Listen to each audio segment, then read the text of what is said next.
Muy buenas noches, bienvenidos a la hora clave. Buenas noches, Manuel. Buenas noches, Manuel. ¿Qué es el arco minero? ¿Es bueno o es malo? Yo creo que ni bueno ni malo, depende de cómo se maneje todo eso. Bueno, simplificando se puede decir que Venezuela es petróleo y oro.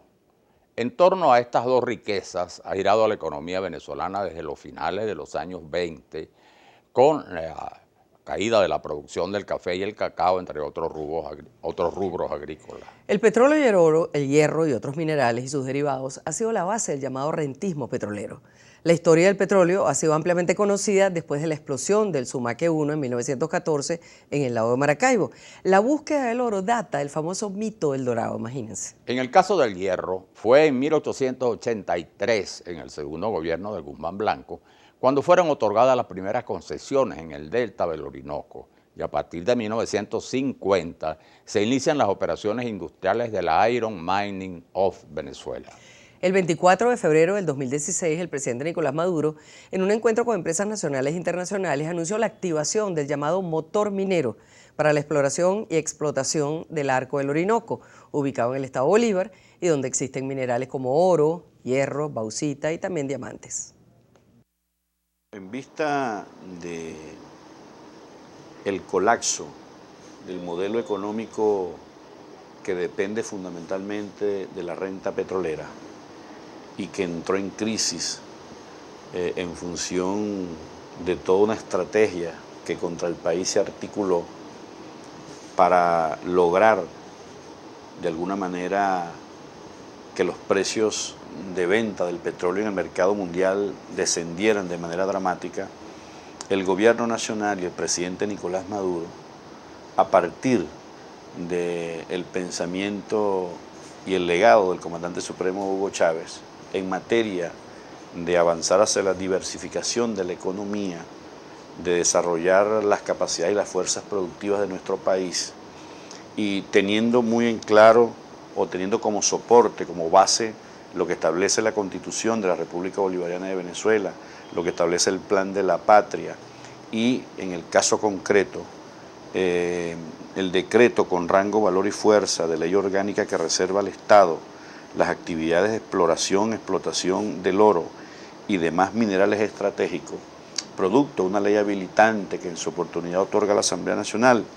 Creo que aquí se sientan las bases jurídicas para tener la posibilidad de desarrollar de manera integral y en armonía con el medio ambiente y en términos de la seguridad una importante actividad como es la exploración, la explotación y la industrialización, no solamente de la minería a partir del oro, sino de la existencia de otros minerales estratégicos, como el caso del coltán, como el caso del diamante y otros minerales que están ubicados geográficamente en lo que se conoce como el arco minero del Orinoco, una extensión de más de 111.000 kilómetros cuadrados que ha sido pues bendecido, ¿no?, con estos importantes yacimientos y que a partir del contenido de lo que está acá y como una forma de ordenar la actividad minera para convertirla en una actividad económica que garantice, ¿no?, la diversificación de la economía y la construcción de un modelo económico productivo basado en la agenda económica bolivariana, se desarrolla toda esta actividad. Según este anuncio, Venezuela podría colocarse por encima de 7.000 toneladas de oro y ubicarse en la segunda reserva de oro en el mundo, con la preparación de un arco minero compuesto por reservas de coltán, oro aluvional, bauxita, oro, hierro, cobre, caulín y dolomita. El arco minero del Orinoco posee una extensión aproximada, lo que vamos a escuchar, de 111.000 kilómetros cuadrados, y mediante su explotación el país podría equilibrar y estabilizar los ingresos y la producción, y su plan de desarrollo ser elaborado en el lapso de 6 meses, y contaría con la participación de la Fuerza Armada Nacional Bolivariana en coordinación con las autoridades del ministerio respectivo. El arco minero regresa al país a una vieja discusión. ¿Hasta dónde la explotación de estos recursos, que no son nada nuevo por lo demás, no generan impactos ambientales negativos como el exceso del extractivismo, la eliminación y alteración del ecosistema terrestre y acuático y la biodiversidad? Los especialistas y ecologistas advierten la contaminación de los ríos Cuchivero, Aro, Cuyuní, gran parte de sedimentos en el río Icabarú, al río Caroní, incluso el embalse El Guri, reduciendo la vida útil de las turbinas generadoras de energía eléctrica. Se advierte también sobre el aumento de la rotación de agua superficial que servirá de criadero de mosquitos con la consiguiente proliferación de enfermedades, especialmente la malaria, y la reducción del abastecimiento de agua potable para las futuras generaciones. El arco minero del Orinoco reabre una vieja polémica. Más allá de los beneficios económicos que podría generar, habría que tomar en cuenta el daño a los recursos naturales y a la ecología, justamente cuando el mundo entero, lo acaba de confirmar la Cumbre Climática de París de 2015, cobra conciencia de la necesidad de preservar la naturaleza. Una discusión que está planteada y sobre la cual conversaremos casi de inmediato con el profesor y ambientalista Edgar Llerena, del Departamento de Estudios Ambientales de la Universidad Simón Bolívar. Bueno, tenemos aquí a Edgar Llerena, que es profesor de la Universidad Simón Bolívar, justamente de Política y Legislación Ambiental.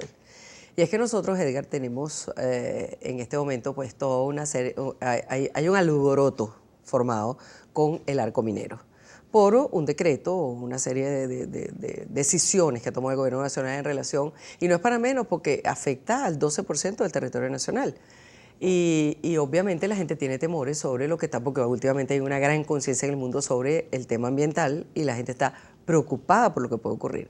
Quizás nosotros podríamos ir dando respuestas a lo que la gente nos ha preguntado en la calle, pero al mismo tiempo a través de explicar qué es eso del arco minero. Mucha gente, eso es un tema que ha empezado a sonar con toda esta situación. ¿Qué es eso del arco minero? ¿En qué consiste? Bueno, el arco minero es una decisión anunciada por el gobierno de destinar más de 11 millones de hectáreas, todo el borde sur de la costa del Orinoco y la parte alta del río Caroní y Cabarú, una decisión predeterminada de otorgar masivamente concesiones y contratos mineros para explotar todos los recursos valiosos que hay allí. ¿Cuál es el objetivo de eso? Bueno, el objetivo que anuncia el gobierno es obtener divisas y obtener recursos económicos, financieros, ¿no?, para aliviar la crisis.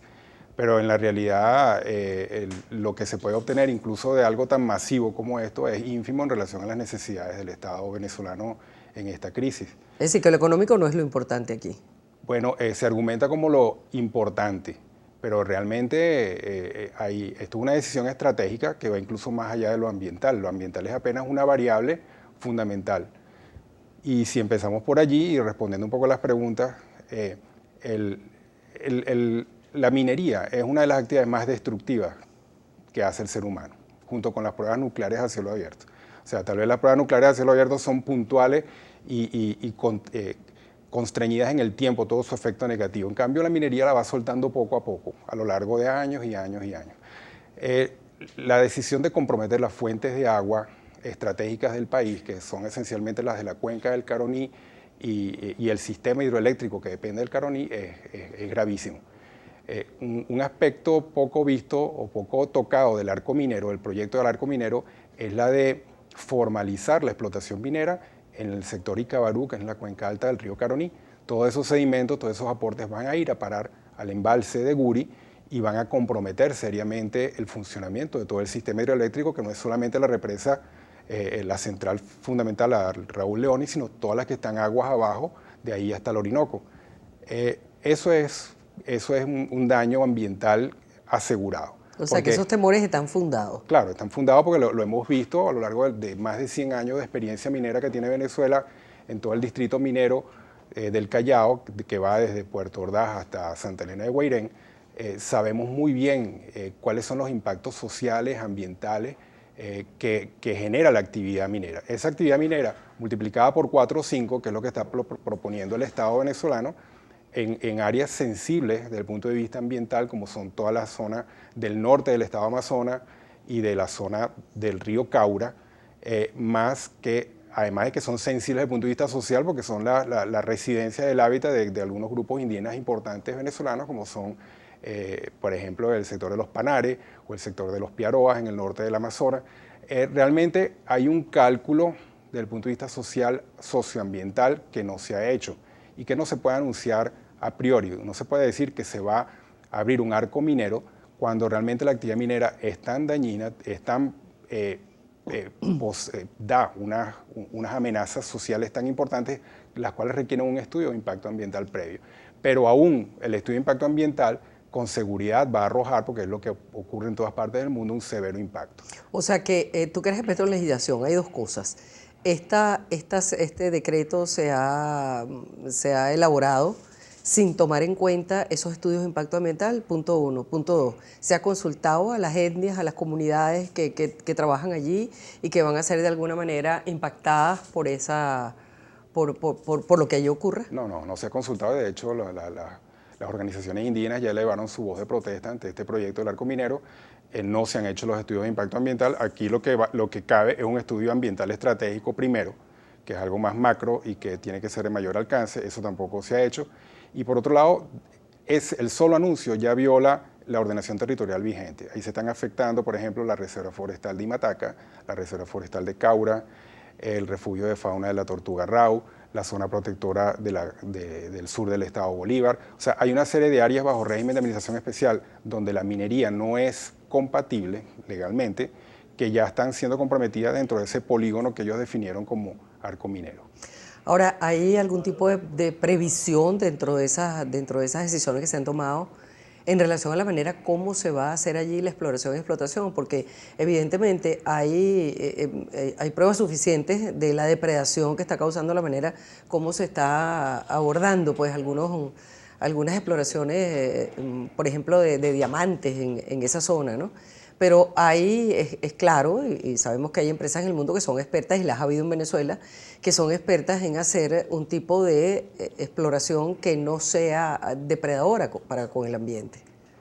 Bueno, en teoría es así, pero la realidad es que, por ejemplo, Venezuela ahorita está en una situación sumamente vulnerable. No olvidemos que el Ministerio del Ambiente fue disuelto, fue desaparecido.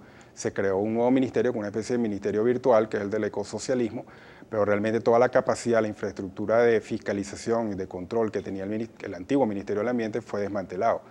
Entonces, en una situación de vulnerabilidad como esta, ¿quién puede garantizar, por ejemplo, la variable ambiental? Y más en 11 millones de hectáreas y 156 concesiones o empresas mineras. Yo creo que lo sensato en este caso hubiera sido, como política minera y por lo tanto política ambiental, es haber puesto orden en el caos que hay actualmente en el este del estado Bolívar. Haber definido una poligonal de lo que es el ámbito minero tradicional, y dentro de ese ámbito minero tradicional haber ensayado, y porque eso es ensayo y error, todos los mecanismos institucionales de control de la actividad minera, de tanto desde el punto de vista ambiental como desde el punto de vista fiscal, todo lo que relacionado con lo minero. Pero eso hubiera sido lo sensato de hacer, antes de pretender proyectar esa misma situación a otros sectores que no están ahorita perturbados por la actividad minera. Sí, eso parece que va a ser así. Ahora, ¿tú no crees que el hecho de definir algunas empresas a las cuales se le va a otorgar concesión de alguna manera no es poner orden para hacerlo como tú, para utilizar el término que bueno, lo que ha sido la experiencia venezolana hasta el momento revela que no es así. Incluso concesiones que han sido legalmente otorgadas han sido luego los concesionarios tienen que competir con los mineros informales por el espacio. Entonces ahí vienen problemas de tipo social, conflictos entre mineros informales y la empresa minera. Eso ha ocurrido. Entonces, ¿cómo se puede garantizar de que eso no va a volver a ocurrir si no hay un aparataje institucional que impida que eso sea así?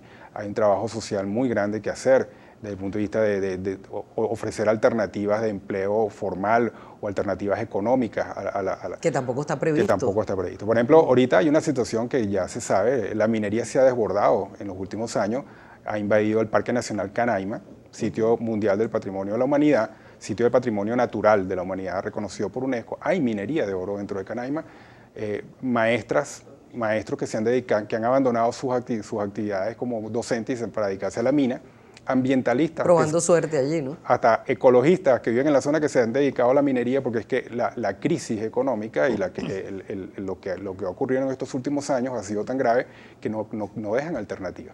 Entonces, en un ambiente social tan roto como ese, ¿cómo se puede poner orden allí? Eso es lo primero que hay que lograr.